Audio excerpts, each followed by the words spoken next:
नमस्कार, आप देख रहे हैं तेज इंडिया लाइव न्यूज और मैं हूं आपके साथ रजत।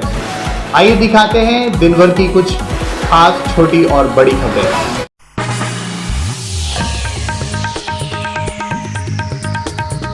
सेंट्रल बिजनौर के जिला अस्पताल इमरजेंसी में तैनात संविदा कार्यरत डॉक्टर अंकित चौधरी ने मेंटोर हॉस्पिटल में कार्यरत एक महिला कर्मचारी के साथ की छेड़छाड़। महिला कर्मचारी ने तहसील दिवस में तहरीर देकर उच्च अधिकारियों से कार्रवाई की मांग। इसके अलावा डॉक्टर अंकित चौधरी अन्य युवतियों से भी कर चुका है छेड़छाड़, जिसकी ऑडियो वायरल हो रही है। बताया जाता है कि डॉक्टर अंकित चौधरी बहुत रंगीन मिजाज का है और ड्यूटी के टाइम पर भी शराब के नशे में धुत रहता है। जिला अस्पताल में आने वाले एक्सीडेंट व अन्य मरीजों को प्राइवेट हॉस्पिटल में रेफर करता है, जिससे अंकित चौधरी को मोटा कमीशन मिलता है।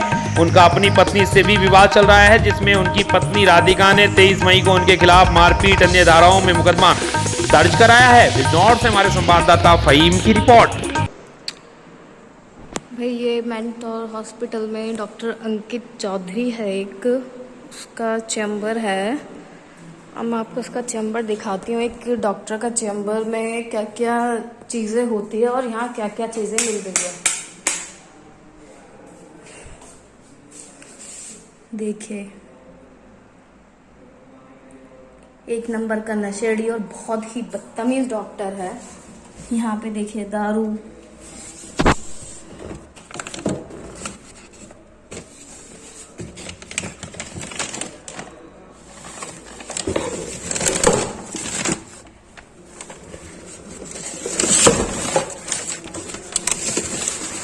सारी नशे वाली चीजें। ये अंकित चौधरी का चैम्बर है।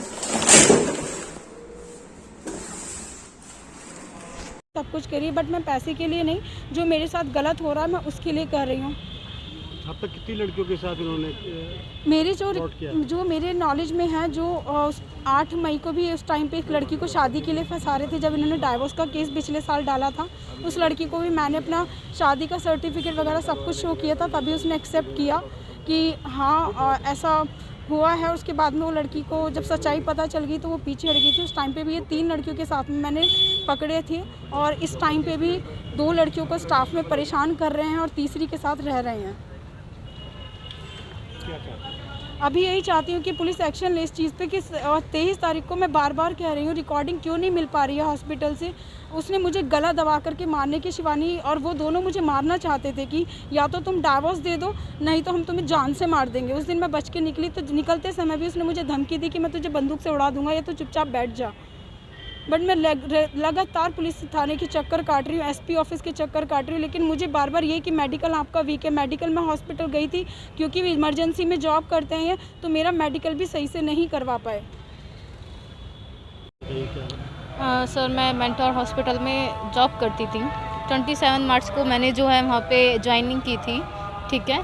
जब 27 मार्च को मैंने वहाँ पे ज्वाइनिंग की तो वहाँ पे 3 ऑनर हैं उस हॉस्पिटल के। एक डॉक्टर अंकित चौधरी हैं, ठीक है, एक Ayub sir and then Zubair sir, जो कि वो तीनों ही ऑनर हैं हॉस्पिटल के। तो मैंने वहाँ पे जब ज्वाइनिंग की 27 मार्च को जो है इसने हमें रात को 12 बजे करीब मुझे कॉल किया कि मुझे आपसे बात करनी है। तो मैंने उससे पूछा, सर आपकी हिम्मत कैसे हुई मेरे पास कॉल करने की, आप आइंदा मेरे पास ऐसे कॉल मत कीजिएगा, ठीक है। उन्होंने बोला नहीं, आप बस मेरी 5 मिनट बात सुन लीजिए। तो तब मैंने इनकी कॉल कट कर दी। नेक्स्ट डे मॉर्निंग में आके मैंने उनसे बातचीत की कि सर आपने जो है मेरे साथ इस तरीके से बदतमीज़ी क्यों की थी।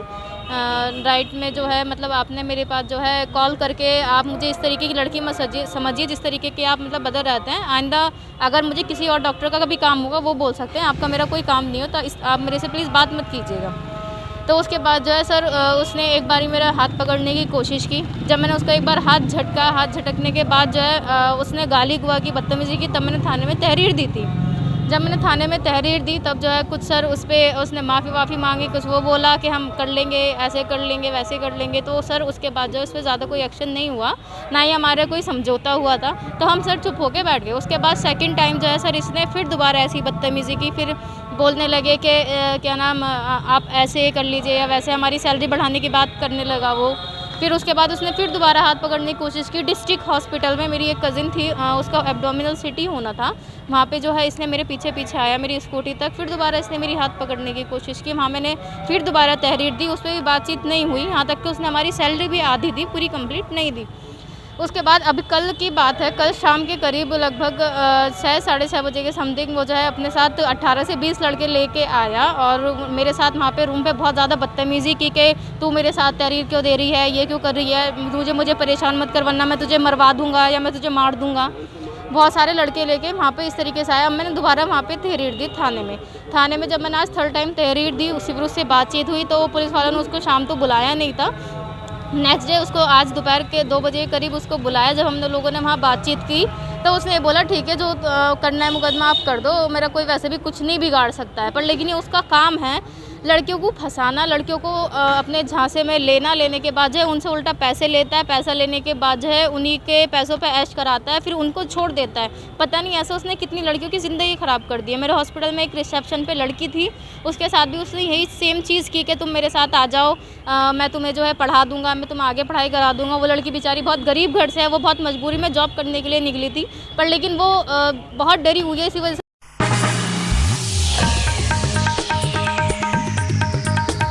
जनपद बिजनौर के धामपुर में बार एसोसिएशन के अध्यक्ष राजपाल सिंह एडवोकेट के नेतृत्व में दर्जनों अधिवक्ता संपूर्ण समाधान दिवस में जिलाधिकारी उमेश मिश्रा से मिले, जहां धामपुर तहसील में तैनात तहसीलदार कमलेश कुमार के खिलाफ आज संपूर्ण समाधान दिवस में आरोप जिलाधिकारी उमेश मिश्रा से लिखित में शिकायत की।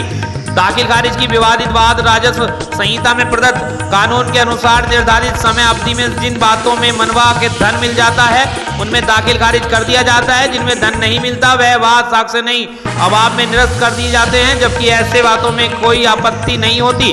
यह दाखिल खारिज के बाद में निर्धारित अवधि में हस्ताक्षर रिपोर्ट दाखिल नहीं कराई जाती। जिन बातों में दाखिल खारिज हो जाता है, जिनमें कानून के अनुसार दाखिल खारिज युक्त फर्द खतौनी लगाकर पत्रावली दाखिल दफ्तर नहीं की जाती है। तहसीलदार कमलेश कुमार का आचरण बाद का रीजन तक अधिवक्ताओं के प्रति सही नहीं है, हमेशा शोक ने भाषा का प्रयोग करते हैं। तहसीलदार धामपुर द्वारा ऐसे दाखिल खारिज किए गए हैं जो कि कई फर्द खतौनी में नाम दर्ज नहीं है, उसके संस्थान पर दाखिल खारिज कर दिया जाता है तथा काश्तकार की मृत्यु नहीं हुई जिसकी विरासत दर्ज कर दी गई है तथा जो बैनामा बिना अर्जन अनिवार्य के हुए हैं उनका भी मनमाना धन लेकर दाखिल खारिज कर दिया गया है। यह भ्रष्टाचार नहीं है तो क्या है? तहसीलदार धामपुर के बाद कारी जनता के अधिवक्ता तहसीलदार धामपुर के आचरण से तरसते हैं, जिससे छुटकारा मिलाना जरूरी है।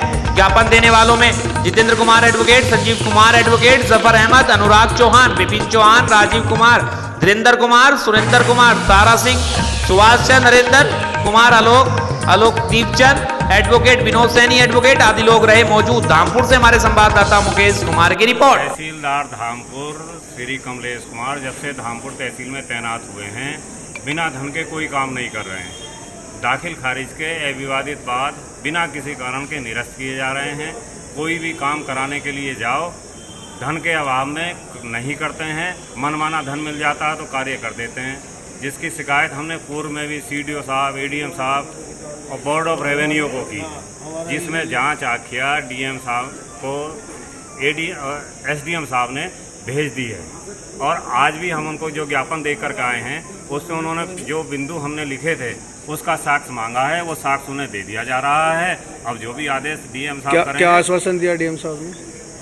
या तो इन्हें सुधारेंगे या यहाँ से हटाएंगे। अभी एविडेंस मांग रहे हैं, इनके विरुद्ध कार्रवाई होगी। अभी एविडेंस मांग रहे हैं।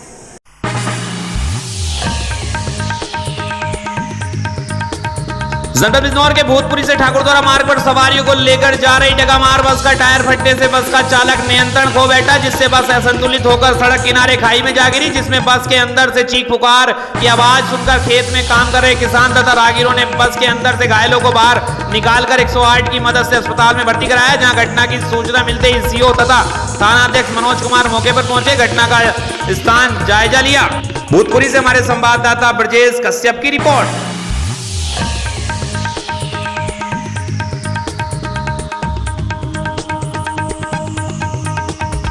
जनपद बिजनौर में उत्तर प्रदेश राज्य हज कमेटी लखनऊ की हिदायत पर एक रोजा हज ट्रेनिंग व टीकाकरण कैंप का आयोजन सम्राट वेंकट हॉल मंडावर रोड में किया गया। आयोजित जिला हज ट्रेनर हाजी अयूब अहमद ने हज को जाने वाले हाजियों को राज्य हज समिति की गाइडलाइन से अवगत कराते हुए उनको विभिन्न प्रकार की जानकारी दी। हज प्रशिक्षण एवं वैक्सीनेशन कैंप में 100 हज यात्रियों ने ट्रेनिंग में भाग लिया। हाजी अयूब अहमद ने कहा कि 2 साल बाद हज हो रहा है। सऊदी अरब सरकार ने नई गाइडलाइन जारी की है जिसमें वैक्सीन के दोनों डोज लेना जरूरी है। हज यात्री को एयरपोर्ट पर 2100 रियाल ग्रुप डीलर को पैन कार्ड दिखाकर ही पूरे ग्रुप को मिलेंगे। वहीं हजरत कारी मोहम्मद इकराम ने हज यात्रा का महत्व बताते हुए आवश्यक जानकारी दी। ट्रेनिंग के समापन के बाद हजरत कारी मोहम्मद इकराम द्वारा दुआ कराकर मुल्क में अमन शांति के लिए दुआ की गई। स्वास्थ्य विभाग की टीम द्वारा सभी हज यात्रियों को टीका लगाकर उनके स्वास्थ्य की गई जांच। मंडावर से हमारे विशेष संवाददाता शाहनवाज की रिपोर्ट। हज कमेटी ऑफ इंडिया और हज कमेटी ऑफ उत्तर प्रदेश के ज़ेर एहतमाम और उनके दिशा निर्देशों में बस 2022 इस साल में हिंदुस्तान से जाने वाले आज़मीन हज की खिदमात के लिए एक रोज़ा हज ट्रेनिंग, टीकाकरण और अटैची वितरण कार्यक्रम आज ये कैंप लगाया गया है, जिसमें हमारे जनपद से 100 के करीब आज़मीन हज ने भाग लिया है। इस बार इस जनपद से लगभग 250 लोग ही मात्र हज को जा रहे हैं कोरोना प्रोटोकॉल के चलते। और ये हमने सम्राट बैंक्वेट हॉल में आज का ये कैंप आयोजित किया। इसमें सभी हाजियों को हज के सारे अरकान सिखाए गए हैं। हज उम्रा के फ़राइज़, वाजिबात, अरकान के बारे में विस्तार से ट्रेनिंग दी गई है और उनको मुस्लिम फंड तिरुपुर की जानिब से एक मेडिकल किट का वितरण कराया गया है। और टीका मुख्य चिकित्सा अधिकारी बिजनौर की तत्वाधान में उनको मेनिंजाइटिस और इन्फ्लुएंजा और पोलियो के और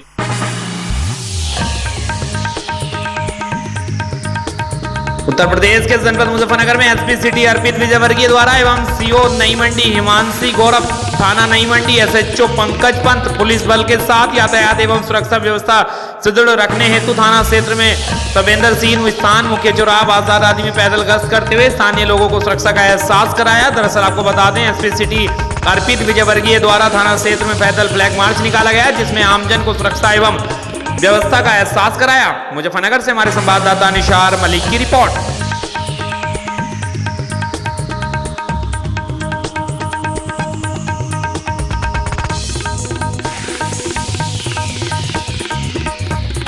जनपद प्रयागराज के थाना फपमाऊ में विगत दिनों हुई हत्या में वांछित 25,000 रुपए के पुरस्कार घोषित सातिर अपराधी व एक अन्य सहयोगी अभियुक्त को पुलिस ने किया गिरफ्तार। प्रयागराज से हमारे संवाददाता दयाशंकर पांडे की रिपोर्ट। पिछले शनिवार को थाना फाफामऊ जिला प्रयागराज के रूदापुर गांव के निकट फायरिंग हुई थी, जिसमें मुबस्सिर अहमद की मृत्यु हुई थी। बाकी इनके 2 साथी घायल हुए थे जिनका इलाज चल रहा है। इसमें तत्काल मुकदमा दर्ज किया गया था। 4 नामजद अभियुक्त थे जिसमें खुर्शीद अहमद की गिरफ्तारी कर ली गई थी और एक तमंचा बरामद हुआ था। खुर्शीद अहमद के बयानों के आधार पर जो क्लू मिले थे उस पर फॉलो अप एक्शन लेते हुए एसपी गंगापार, एसओजी गंगापार की टीमों ने मेहनत किया और नामजद अभियुक्त जैद समेत उसके एक साथी राजू विश्वकर्मा को गिरफ्तार करने में सफलता पाई है। इनके कब्जे से 2 पिस्टल देशी और एक तमंचा 315 बोर का बरामद किया गया है। साथ ही साथ घटना में प्रयुक्त टाटा सफारी गाड़ी को भी बरामद किया गया है। इन दोनों के बयानों में कुछ अन्य बदमाशों के नाम सामने आए हैं, जिससे कुल बदमाशों की संख्या 12 से ज्यादा हो गई है। इसमें वाराणसी और प्रतापगढ़ के भी बदमाश शामिल पाए गए हैं। इनका पूरा गैंग है। इस गैंग के सभी बदमाशों के नाम प्रकाश में आ गए हैं। अब इनकी गिरफ्तारी, वाहन की बरामदगी और एक लाइसेंसी राइफल की बरामदगी शेष है। बहुत जल्दी ही इसमें टीमें लगी हैं और इनकी गिरफ्तारी और बरामदगी की जाएगी। इसमें किसी भी दोषी को कतई बख्शा नहीं। दूसरे शहरों से जिनको इसमें शामिल किया गया है, जो बदमाश शामिल हैं, उनको भाड़े पे हायर किया गया था क्या? इस तरीके की चीजें, ये पूरा गैंग है जो प्रॉपर्टी डीलिंग का काम करता है। ऐसी बात प्रकाश में आई है पूछताछ में। और चूंकि जमीन की कीमत मौजूदा समय में 60 लाख से भी ऊपर हो गई है, तो इनमें ये विचार हुआ था कि अगर ये जमीन कब्जे में आ जाती है तो इसका आधा यानी 50% अतीक खुर्शीद अहमद और उनके भाई लोग बांट लेंगे। बाकी 50% में जो बदमाश सहयोग दे रहे हैं उनको ये रुपए उनको दिए जाएंगे। इस लालच में पूरे गैंग के द्वारा इस वारदात को अंजाम दिया गया।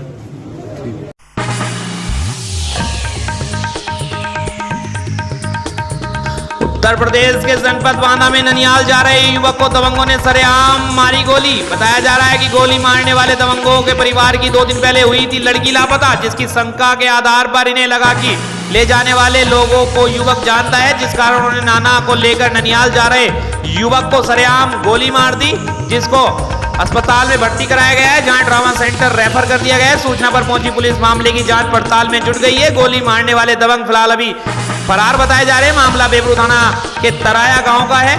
जनपद बांदा से हमारे संवाददाता शत्रुघ्न सिंह की रिपोर्ट।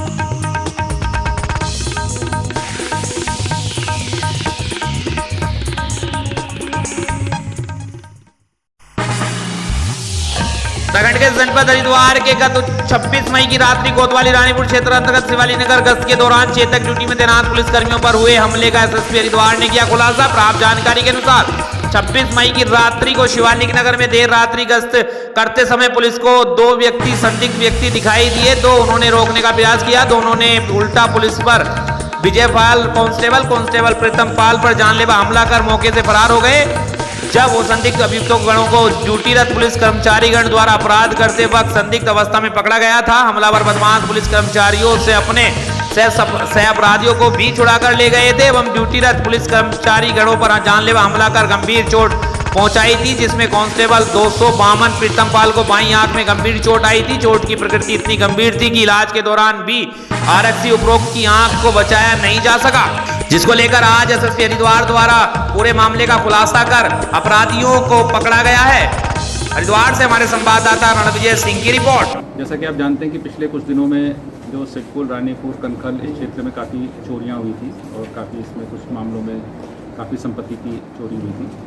इसके साथ साथ 26 तारीख को एक हमारी जो पुलिस पार्टी रात में गश्त में थी, उस पर कुछ बदमाशों द्वारा जब उनको पकड़ने का प्रयास किया गया तो उनके द्वारा हमला किया गया, जिसमें कि एक कांस्टेबल की बाईं आंख पूरी तरह से क्षतिग्रस्त भी इसमें हो गई। तो निश्चित रूप से हम लोगों के लिए एक बहुत बड़ी चुनौती थी।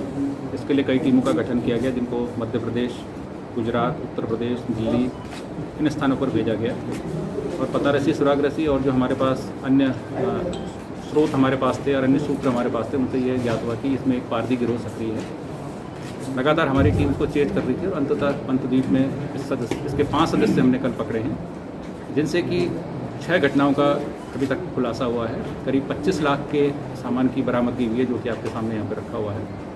इसके कुछ सदस्य अभी भी फरार हैं, जिनको पकड़ने का प्रयास किया जा रहा है। क्योंकि ये एक बहुत ही शातिरी टाइप के और दुस्साहसी टाइप के क्रिमिनल थे, तो इन सब पर 25-25 हज़ार रुपये का इनाम भी पहले से ही घोषित किया गया था। तो इस सफलता के लिए मैं एसओजी की टीम को और जो हरिद्वार पुलिस की सारी जो टीम लगी हुई थी, पुलिस की टीम लगी हुई थी, इसको मैं बधाई देता हूँ और बाकी जो अपराधी हैं उनको पकड़ने के लिए प्रयास किया। सर, जो रानीपुर उस दिन घटना हुई रात में, क्या समझते हैं सर, उस दिन भी कोई बड़ी घटना को अंजाम दे सकते थे अगर पुलिसकर्मी जान पर खेल करना उसको खत्म कर दे? हाँ, निश्चित रूप से ये जो घूम रहे थे, ये किसी घटना को अंजाम देने के लिए ही वहाँ पर घूम रहे थे और ये हमेशा अपने साथ अपने बैग में एक बदलने के कपड़े, एक गुलेल, पानी और एक रिंच वगैरह रखते हैं ताला तोड़ने के लिए, और गुलेल को ये एक हथियार के तौर पर भी इस्तेमाल करते हैं और जैसे कोई जानवर वगैरह होता है उससे बचाने के लिए, कुत्ते वगैरह जैसे मोहल्लों में होते हैं, इनसे बचने के लिए भी उसका इस्तेमाल करते हैं। उसी गुलेल से इन्होंने कांस्टेबल को प्रहार किया। सर, कहाँ की घटना हुआ खुलासा और क्या इनको और अधिक इतिहास जमा? चूँकि ये काफ़ी प्रदेशों में काम करते हैं तो इनका आपराधिक इतिहास भी हम पता कर रहे हैं। फिलहाल हमारे यहाँ की जो 6 घटनाएं हैं, जिनमें से 3 थाना कनखल की, 2 रानीपुर की और 1 सिडकुल की।